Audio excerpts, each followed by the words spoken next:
Hello students, welcome to this discussion on energy sources.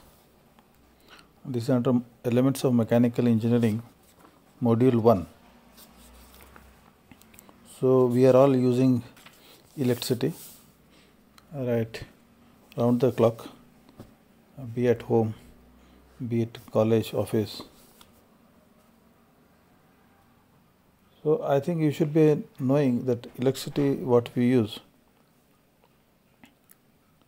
is generated by various sources. Traditionally it is generated by thermal route, that is by burning fossil fuels like coal, and 60% of Indian energy, electrical energy, comes from thermal route. Then you have hydel energy, and 25% of Indian electricity is generated through hydel energy. We have non-renewable renewable sources like solar energy, wind energy, biofuels, and around 2% of electricity generated in India is from nuclear energy, like you have got Kaiga power plant.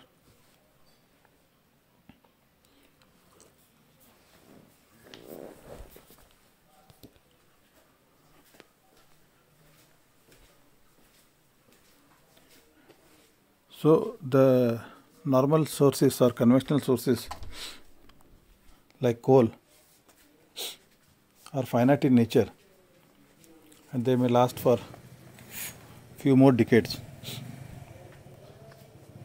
But the renewable sources such as solar, hydel, wind, they are eternal. That is why they are called as renewable sources. So one great source which has been harnessed by mankind is hydel energy.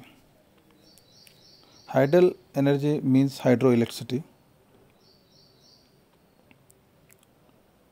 Hydroelectricity is electricity produced from hydropower. Hydropower or water power is the power derived from the energy of falling water on or fast running water, which may be harnessed to produce electricity. You can see this sketch. The hydraulic power station converts the kinetic energy of water into electrical energy, which is a usable form of energy. So, there is a hydrological cycle wherein water evaporates from the water bodies, okay, as well as transpiration of the trees, plants, and then goes up as clouds and falls back as rain or snow,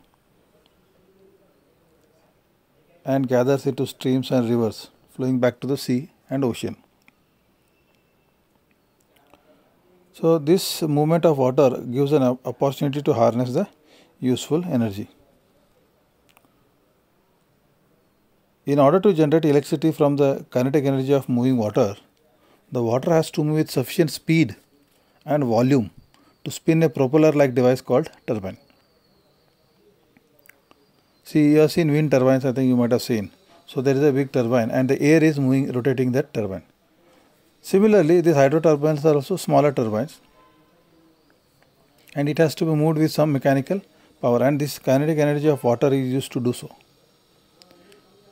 To increase the volume of water, dams are used to collect the water, and here you can see there is a dam and the reservoir. Mainly three types of turbines are used depending upon the head of the water available. The hydraulic head means the vertical distance between the dam and the turbine of the plant. Okay, so that determines the type of turbine which you are going to install. And the three main common are the Kaplan turbine, which is used for low head of water, say around up to 50 meters. Francis turbines, which are used up to from 50 meters to almost 100 meters of hydraulic head, and Pelton wheels, which are used for hydraulic heads above 100 meters. Now you can see left side there is a reservoir and there is a pipe in the dam, which is taking the water and sending it to the turbine through a pipe, and that big pipe is known as penstock. There is a valve which varies the flow of water depending on the amount of electricity to be produced. It is not a simple valve what is shown in the sketch. It is a valve, very big valve, so it has to be operated with power, like electric motors operate that. And the water from the reservoir comes to the penstock to the valve, then it comes to the turbine, and from the turbine it goes out to the tail race through the draft tube. So draft tube is a tube of increasing cross section which sends the water to the tail race. The lower bottom level is called as tail race. And this turbine, you can see, is connected to the generator which produces 3-phase electricity, and this electricity is normally produced at 11 kV, that is 11,000 volts, and it is stepped up. There is a transformer which increases the voltage from 11 kV to 110 kV or 220 kV, and then it is transmitted.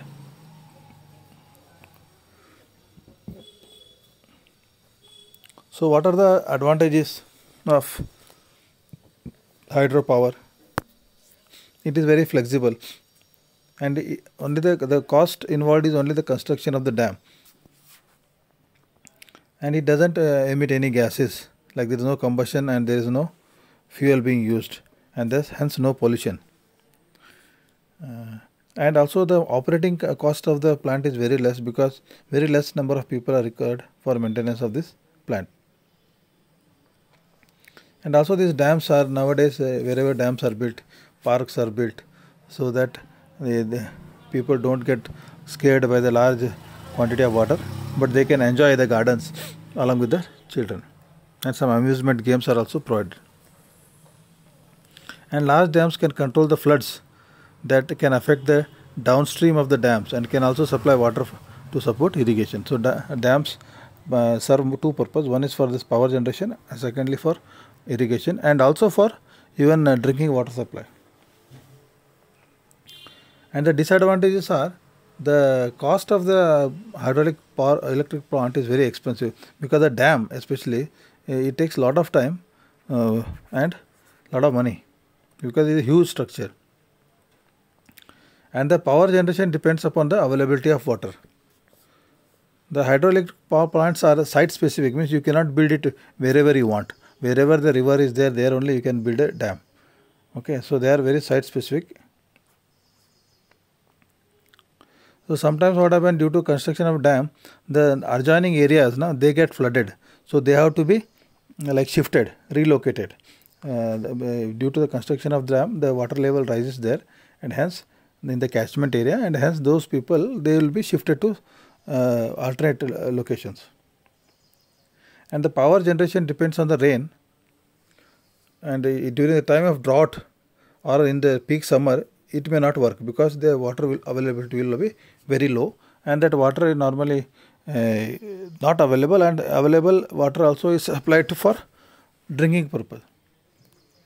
Okay, so these are the disadvantages of hydel power plant. So I think we have seen hydel power plant in Supa Dam as well as Kadra Dam, and in Kadra Dam we have got 3 turbines of 50 megawatt each, whereas in Supa Dam we have got 2 Francis turbines of 50 megawatt each.